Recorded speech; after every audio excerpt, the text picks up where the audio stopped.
Welcome back sa ating channel. Naging mainit nga na usapin di umano sa mundo ng social media ang kinasasangkutan na naman ng isang pulis na ito na huling-huling akto di umano sa CCTV na ninakaw ang bike ng isang kabataan at hinuli pa mismo ang biktima. Dito nga natin makikita mga kaibigan, ano nga ba talaga ang nangyayari sa ating mga hanay ng kapulisan sa bansang Pilipinas na ito.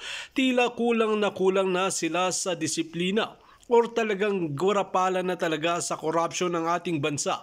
Saan na ang aksyon ng ating administrasyon na ito? Ano nga ba talaga ang plano ni President Bongbong Marcos? Ito ang katanungan ng maraming netizen. Bakit niya tinotolerate ang mga kapulisan na ganito ang ginagawa nila na tila mayroon na silang huling-huli akto sa CCTV ay nagpapalusot pa?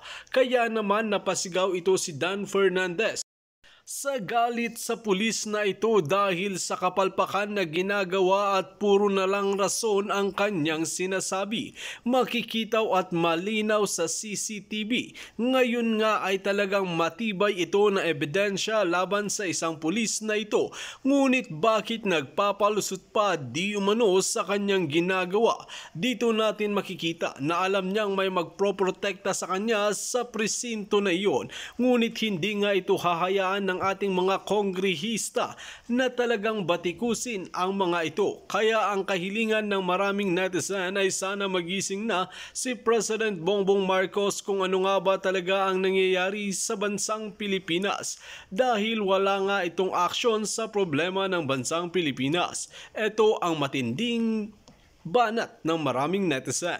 Well mga kaibigan, para nga sa karagdagang impormasyon, panoorin nga natin ang buong video. At kung bago ka lamang sa aking channel, huwag kalimutan i-click ang subscribe button at notification bell para lagi kang updated sa ating mga bagong video. At para sa sulit viewers natin dyan, maraming salamat sa walang sawang pagsuporta. Labas ng bahay ni Louie, papasok na po sila.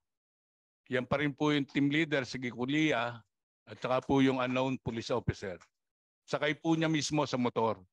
Kaya I think he can identify that kung sino po yung tao na yan. Yan po yung Guerrilla, second team leader. Ibig sabihin po, Your Honor, dalawang team po sila nag-operate yan. Yan po si Louie, napapagitnaan pa rin ng dalawang pulis. Ni Rotarla at saka ni Abuenga. Yan po yung hindi ko matukoy kung si Tamaray o Marlene. Yan po si Karandang at Lorenzana at yan po yung Tedra. Siguro po, Your Honor, more or less mga 10 minutes sila tumagal sa bahay ni Louie. Mga more or less. Tapos alis po kagad sila. Alis na rin po. Ayan po yung angkas ni Sergeant Gekulia nung papasok sila. Sakay na po siya sa bike ni Kent. So, bike yan ni nung anak ni ni Louie. Yes, Your Honor. Will you confirm this, Kent, na bike mo to? Yes po. May prueba ka ba na sa'yo yan? Opo, may picture po ako dito. Sige, mamaya. Ikaw ba nagdala ng bike palabas? Yes. No, Your Honor. Yung kumuha po ng bike ay angkas-angkas niya nung pumasok sa looban ni Louie. Sige, pakita natin. So he can easily identify kung sino yung taong inangkas niya. Ito, Andy, Guerrilla, head ng team. Your Honor, mismo si Kent po yan. Si Kent to. Ito yung bata, may-ari ng bike. O, sige, asan yung kanina sa video na nakita natin lumalabas sa may dalang bike? Andy, so wala kayong kinuwang bike? And even yung motorbike na ginagamit ni Louie, hindi nyo dinala? Hindi po. Sige. Okay. Tony Kilaw. Your Honor, napakalinaw po sa video na yung sinasakayan po ni Mr. Guerrilla ay yung motorcycle po ni Louie, papunta at paalis. Ayan. Ito. Meron din po akong picture ng motorcycle. At kung i-enhance po natin yung CCTV, ma-identify po natin na yung motor ni Louie at yung sinasakyan niya ay iisa. So, yan na po sila. Sunod-sunod na po sila Kaya lang, nag-rumble po Nagpalitan po sila ng mga motor, pero sila pa rin po. Makikita po natin yung oras doon sa ano. Pagkagaling daw po nila dyan, ay dumiretso na po sila sa Pasita Substation. At doon po in-interrogate si Louie, nakalanas ng pambubugbog, at doon siya hinold. Until such time na nag-decide sila na magkanda ko noon ng alleged bypass operation. Etong mga pulis na to, sila yung team leader si Andy Guerrilla, lahat kayo pwede namin pakulong ngayon. Bakit? Nagsinungaling kayo eh. Sinasabi ng hepe nyo, arrested na eh. Alas 4 pa lang ng hapon. Pero dito sinasabi nyo sa affidavit ninyo, 7:18 nyo nahuli yung tao. And that's constitute a crime. Hindi lamang yun ang aabutin nyo dito. Mayroong allegation dito na nagnakaw kayo ng bicycle, nagnakaw kayo ng motor. Is this true? Andy Guerrilla, head ka ng team. Is this true na kinuha nyo yung bike? Yes or no? No, sir. Hindi nyo kinuha yung bike? Yes, sir. Yes, Your Honor. Paninindigan nyo pa rin yung sinasabi nyo sa affidavit nyo? Yes, Your Honor. Oh my goodness. Cases. And that's Congressman Paduano, and that's the reason why we're hearing this subject matter. Kasi nga yung mga CCTV nadi-deny ng mga for example, ayan, nakita naman natin maliwanag andun yung kita naman natin yung ibang muka doon sa CCTV, but unfortunately nadi-deny pa rin ng ating mga kasamahan sa organization, and this really pains us, and that's the reason why we need to have a concrete na law on CCTVs and yung body worn camera. At pasensya na po kayo kung kami po nagiging masyadong sentimental or tumataas ang aming presyon sa mga ganitong klase ng issue, dahil nga kami po ang binubutiktik ng ating mga kababayan that we have to listen to them as well. At napakarami nang dumarating sa aming mga sulat pertaining to the allegation of illegal activities being perpetrated by the PNP official. This hurt us. Lalo na yung mga kasama natin mga pulis na narito. Nasasaktan sila. Nasasaktan sila dahil ang tinatamaan yung organisasyon na matino naman per se. Ang problem, merong mga iba na gumagawa ng mga bagay na ikasisira ng ating organisasyon. Maraming pondo nilalagay ng gobyerno. Dinoble na nga ang sweldo ninyo eh. As a matter of fact, problema kami ngayon sa MUP, yung military uniform personnel. Dahil yung automatic indexation nyo, inaayos po natin, nagdedebate kami dito. Gato pa nararanasan natin mga problema na sana naman, kung nadoble na ang sweldo ng ating mga PNP officials and members, sana maging maayos na. Hindi na yung tipong pupuntahan tayo dito para magsumbong. Pag hindi naman natin ginampanan ang ating tungkulin, tayo naman sasabihin, bias tayo. Kaya hindi mo malaman kung saan ka pupwesto sa problemang ito eh. Kaya nga kanina sinasabi ko, Colonel, di ba, Lijen, sinabi ko, be truthful lang eh. Di ba? At ang mabigat, syempre, poproteksyonan mo yung mga kasamahan, poproteksyonan mo yung mga kabaro. But we have to make things right. Pag mali, mali. Kapag ang bata natin nagkamali, pakita natin. Ang isang leader, napapakita niya ang kanyang pagiging leader pag tinatama niya ang kanyang tao. At dito sinabi mo na kasi kay Attorney Salazar eh. Through text eh. And that's a criminal case that you have to defend pa rin. Kasi dito meron ditong maraming kaso kayong kakaharapin. Di ba? Kinidnap nyo yung tao. Kung 1:36 to 2 p.m., that's kidnapping. Ninakaw nyo yung bike, that is robbery. Ang daming kaso na pwede nyo kaharapin dito. Physical injuries. Di ba? At any rate, again, ang aming purpose ay yung ginagawa po namin bill. Unfortunately, lumulutang yung mga ganitong bagay na kinasasama din ng aming loob dahil nga you are part of the government. You are part of the government. And again, hindi namin gustong ipin down ang PNP. We are trying to be a part of the cleansing method that being conducted by the PNP. Chairman, last Chairman. Anyway, Congressman Paduano, before I recognize Congressman Rehencia, briefly. Anyway, Chairman, si RD, Region 6 nandito, si Villaflor. Alam naman niya ni RD.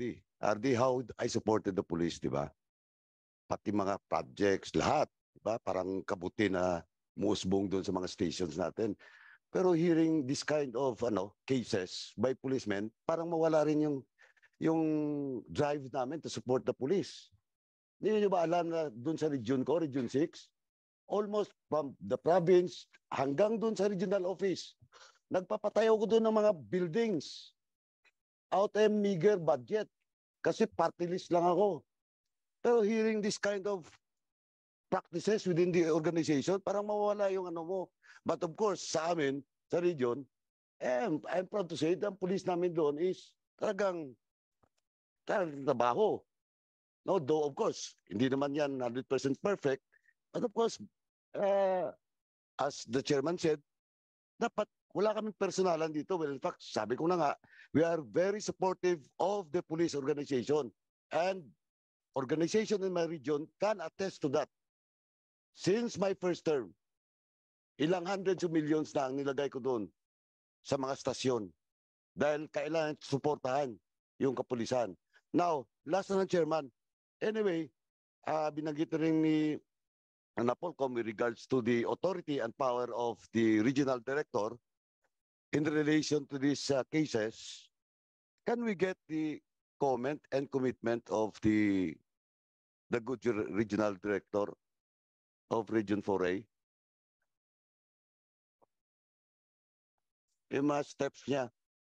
And then, si Provincial Director, nandiyan naman si Harold Depositare. PD, Si PD magaling na yan, chief of police ko yan, nung mayor ako ng Santa Rosa, si Harold Depositare. So Yes. siguro you can give us some commitment, query of Congressman what will be, Congressman Chairman, Paduano. to be specific, what will be the steps, administrative steps that will be undertaken by the PNP while, ayan si RD, since the Napolcom, I will just like to repeat it, since Napolcom has mentioned about your authority with regards to this kind of cases within your organization, in your region, can I get your commitment and steps to be undertaken after this hearing? Thank you, Yes. Chairman. Yes, sir. Good morning again, Mr. Chairman, Thank the you. honorable members of the committee. Kagaya nung pinaggagawa ko nung nasalang po ako dito, I am always very cooperative with this investigation.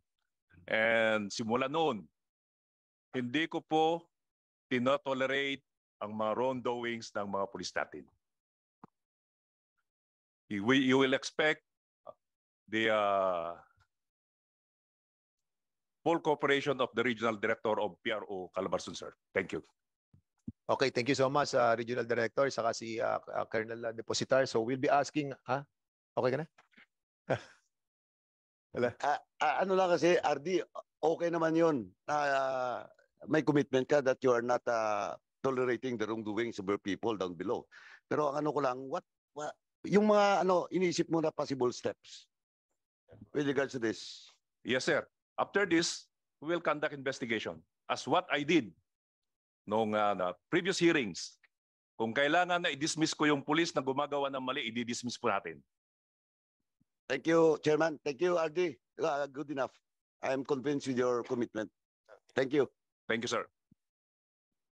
Okay. General Renshaw. Thank you, Mr. Chairman. Good afternoon. Good high noon, everyone. So, ang tanong ko ay address ko kay Hirilya, yung team leader.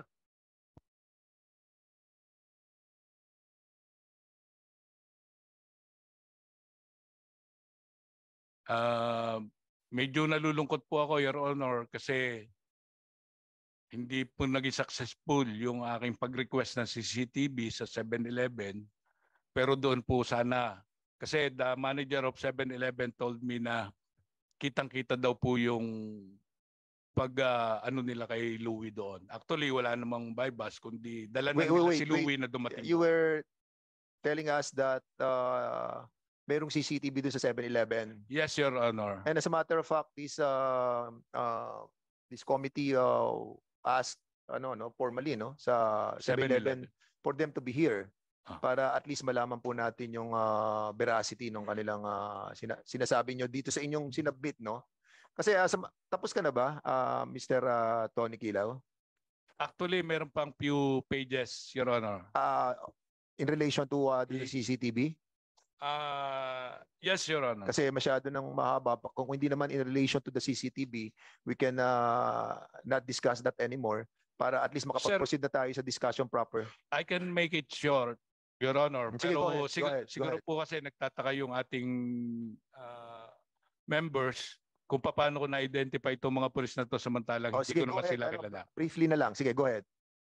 Sir, nagkataon po na nagkameron kami ng affair sa Pasitawan.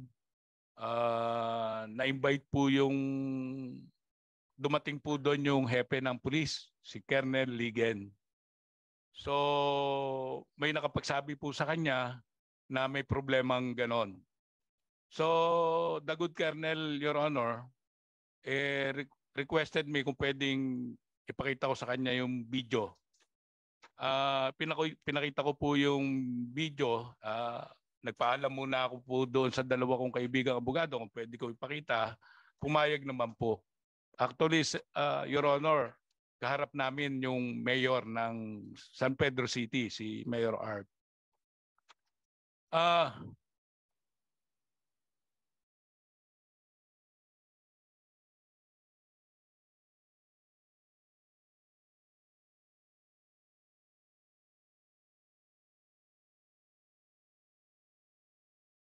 Correct po yung sinabi ni ano po na ano na may incident po na ganun daw po.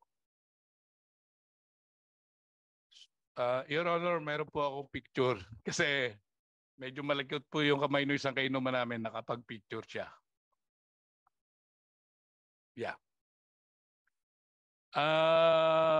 Ang ginawa po ni Colonel, kasi hindi niya ma-identify dahil cellphone lang, maliit masyado yung picture, tinawag po niya yung dalawa niyang aide. So sa harap ko po, sa harap ng abogado ko, in-identify niya po yung mga tao. Tapos yung hindi ho ma-identify, because siguro nakita naman ng mga pulis na sinasabi ni Colonel, sinasabi nung tauhan niya kung sino yung mga yon, yun pong medyo naguguluhan ako, pinakonfirm ko doon sa mga paikot-ikot doon. Sabi ko, kuya, sino nga ito? Sabi ni Colonel, dito. So na-identify ko po silang lahat. Kaya kilala ko po sila, Your Honor, sa pangalan, pero actually hindi ko po sila talaga masyadong ma-identify sa mukha. Okay. So, aside from the CCTV, you were able to confirm from the police themselves na yun yung mga nandito sa CCTV. Yun yung mga grupo, Your Honor. Para mapangalanan mo yun nandito. Yes, Your Honor. But somehow, if you're going to look at the CCTV, makikita mo naman na medyo maliwanag. Kung Before we may, proceed and ask the PNP, ano? Tapos ka na, Tony? Yes, Your Honor. Okay, maraming salamat sa iyo, Tony. At the chair would like to acknowledge the presence of Congressman Eddie Bong Plaza. So may dalawa tayong kopya dito yung na pinadala nyo ngayong kahapon to eh. So meron dito yung grupo ng mga members ng bypass operation. Si Eric Guerrilla ba yung pinaka-head ng team leader? Okay, can you kindly sit dito sa para at least basically kayo nang itatanong dito yung nag-operate eh. Si Guerrilla, kasi ito yung mga sinupang salaysay nyo, si J. Martamaray,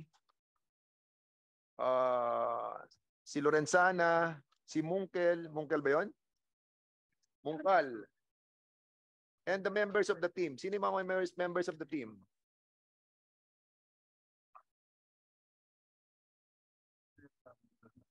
Si Abuenga. Yan. Sige. Mr. Chairman.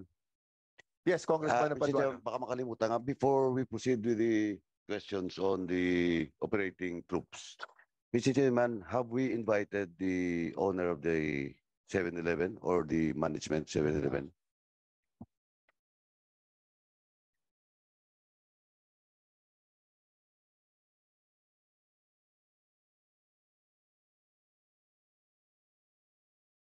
O yan, we have invited them, but unfortunately, accordingly, sinasabi nga nila that kinuha na ba ng PNP itong CCTV? Napanood na ng PNP? At yun ang allegation nyo na nakita na ng PNP itong CCTV ng...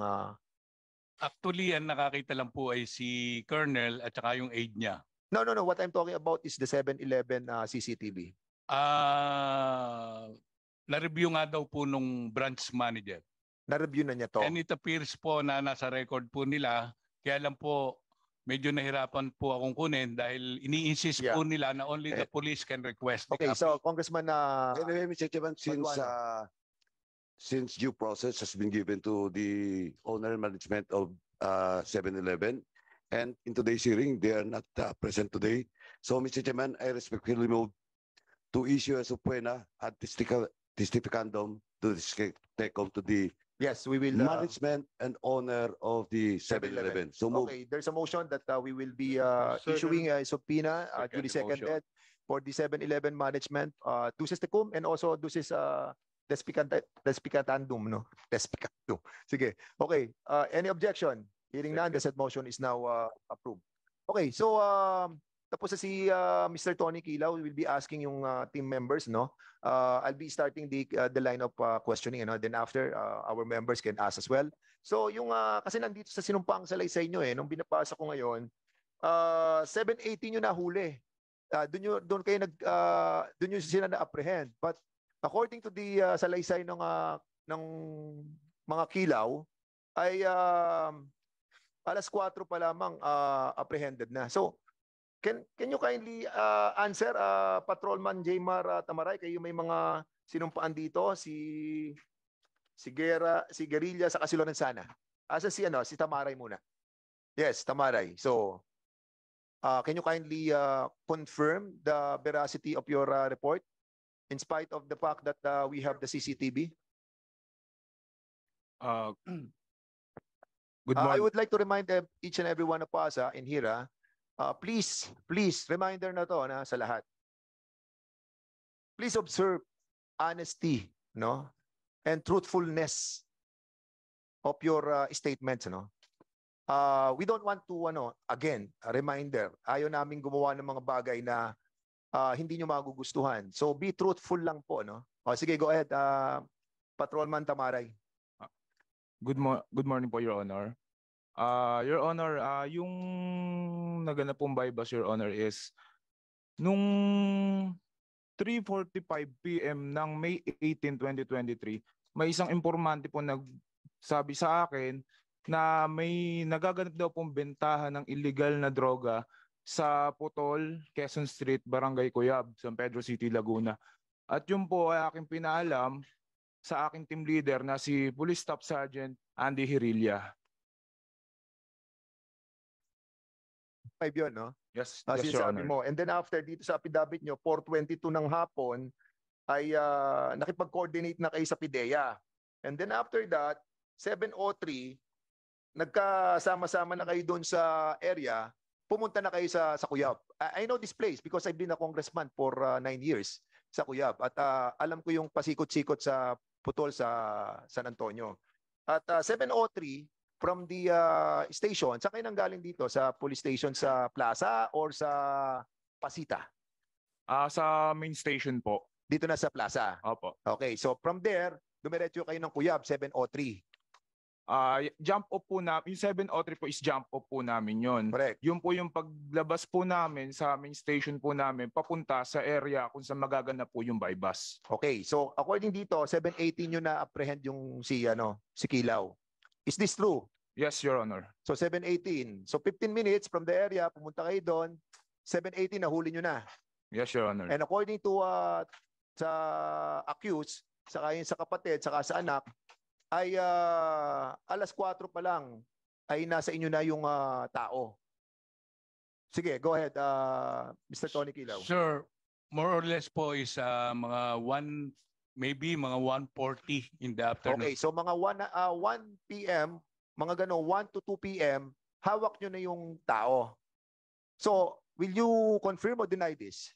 I deny this, Your Honor. So, again, you're under oath, Tamaray. So, pinasisinungalingan mo yung sinasabi nila in spite of the fact that meron tayong CCTV na pinakikita. Yes, Your Honor. And this was confirmed by Colonel Legend na pinakita at in-identify yung mga tao. In-identify kayo. Colonel Legend. Sir, I would deny, sir. I didn't identify the person, sir. It's the statement of Sir Tony Kilaw, sir, that one of my aide, and I don't remember, sir, kung sino yung sinasabi ni Sir Tony Kilaw, sir. But then on my part, sir, I didn't mention names of So yung aide mo because, po ang nag-identify. I would deny, sir, na nagsabi yung aide. And who's the aide na sinasabi po ni... So, Mr. Tony Kilaw, yung bang sinasabi mong nag-identify ng mga taong nandito sa CCTV ay kilala mo? Pag makikita ko po ng personal, siguro po ma-identify ko. I refute the statement of the good Hepe. Kasi po may witness po ako na sinasabi niya yung mga pangalan at saka Okay. niya. And even, well, you were mentioning hindi the name of the Mayor Art Mercado. Yes, Your He Honor. was there. Yes, Your Honor. Okay. And Who was there? Attorney Albiar, Your Honor, and a retired commissioner Okay, we attorney. will be inviting them over as well, no? Yeah. Sa next hearing para Yes, makita Your natin yung veracity. So, okay, si Tamaray, sinasabi mo walang nangyaring ganito, no? Na sinasabi nila, tama? Yes po, Okay, Yes po, Your Honor. susunod si Mungkal. Mungkal ba yun? Lorenzana. Okay, Lorenzana. So, you are sticking also with the affidavit that you have filed, right? Yes, Your Honor. So, you are under oath. Again, ha? You're all under oath. Yes po, Ah? Your Honor. At lahat na sinasabi nyo dito na 7:18 nyo nahuli yung tao. Yes po, Your Honor. At sa matter of fact, yung sinasabi nila na 1:30 pa lang hanggang 2:00, hawak nyo na raw yung tao. Yun yung sinasabi nila, and at the same time, nakikita natin sa CCTV. Okay, so you stick with your story. Yes, Your Honor. Okay, si Mungkal na lang. Mungkal. Kasi ito may mga affidavit.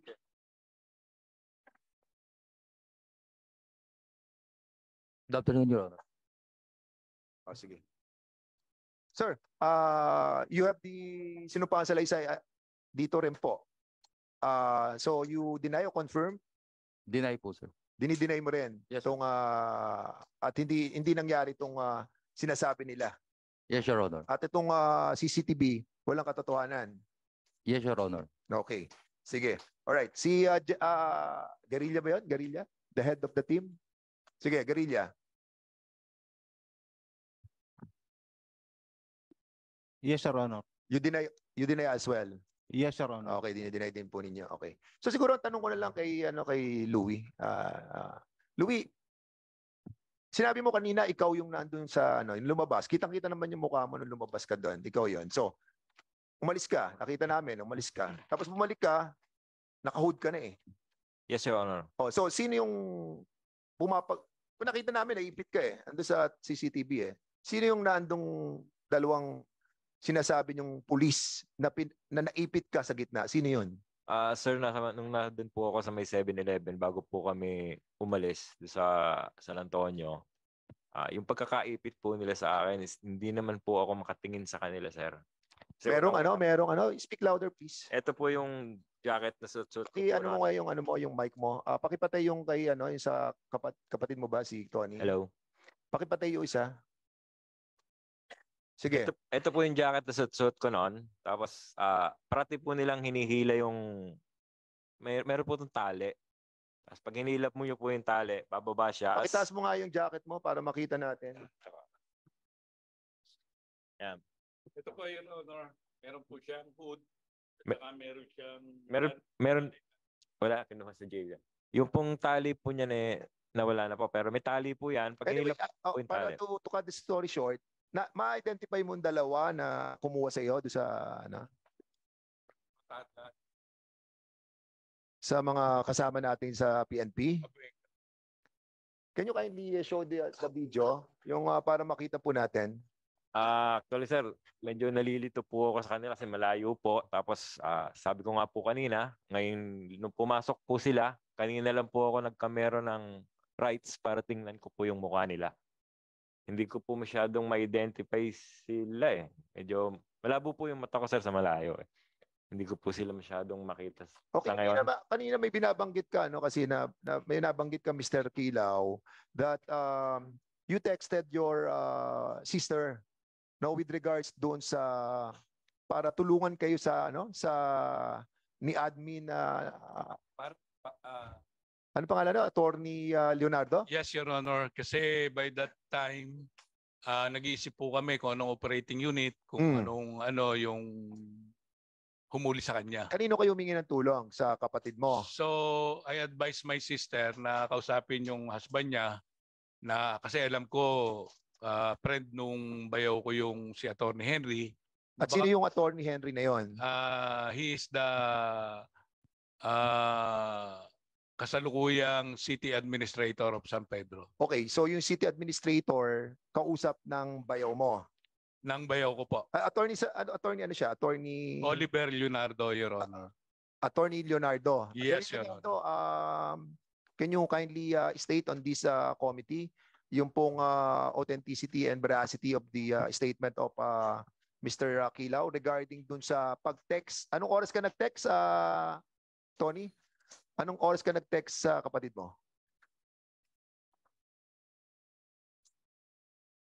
Parang alas 4 according sa yung sulat dito.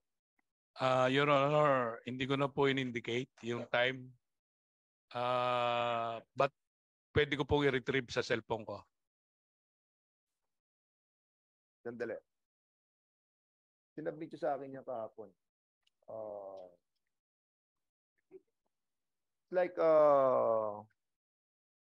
ayan.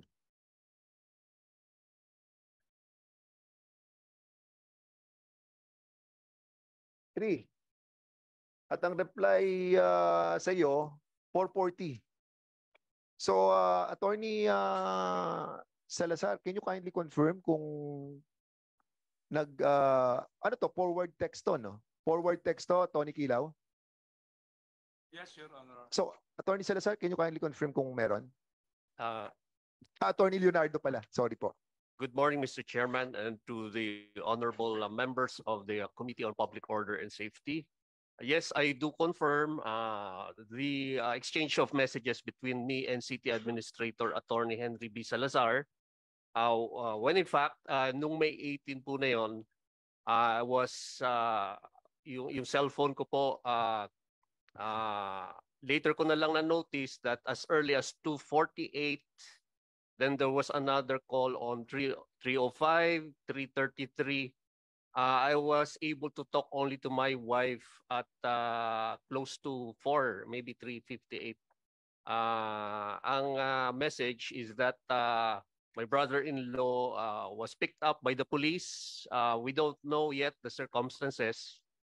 And so baka raw makatulong si City Admin in locating or at least getting information as to his whereabouts because of concerns of safety muna.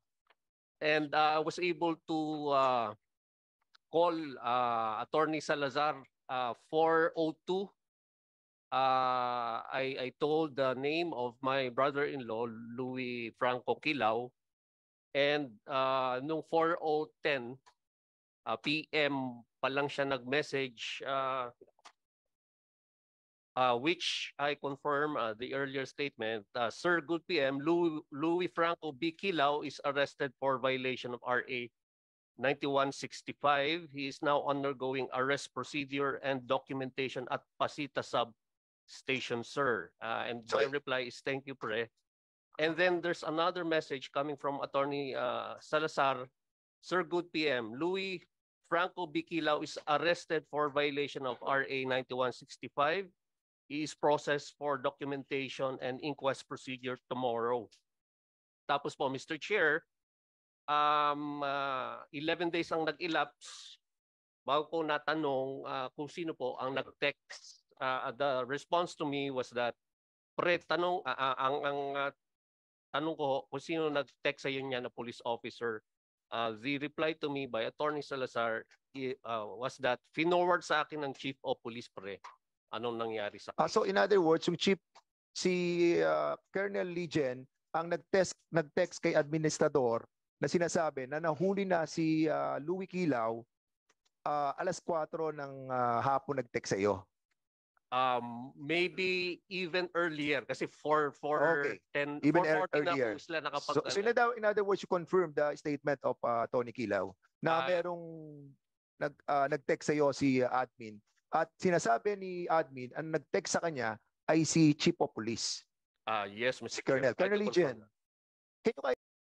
Well mga kaibigan, ito nga ang nakakalungkot na katotohanan. Kung ano nga ba talaga ang nangyayari sa ating hanay ng ating kapulisan dahil talaga kung tutuusin natin ay kawawa naman ang ating matitino na pulis na ginagampanan nila ang kanilang tungkulin at pinipilit na hindi mabahiran ang kanilang uniforme. Ngunit sa kagagawa ng mga pulpol na pulis na ito ay nadadamay na lahat kung sino pa man ang mga ito. Kaya naman dapat ang mga General Colonel ay magising na sa katotohanan or talagang palitan muna ng Army para naman sa ganoon ay malinis ang hanay ng ating kapulisan. Tila dismayado na ang maraming kabataan lalo na tinitingala na noon ang ating mga kapulisan dahil saludo sila.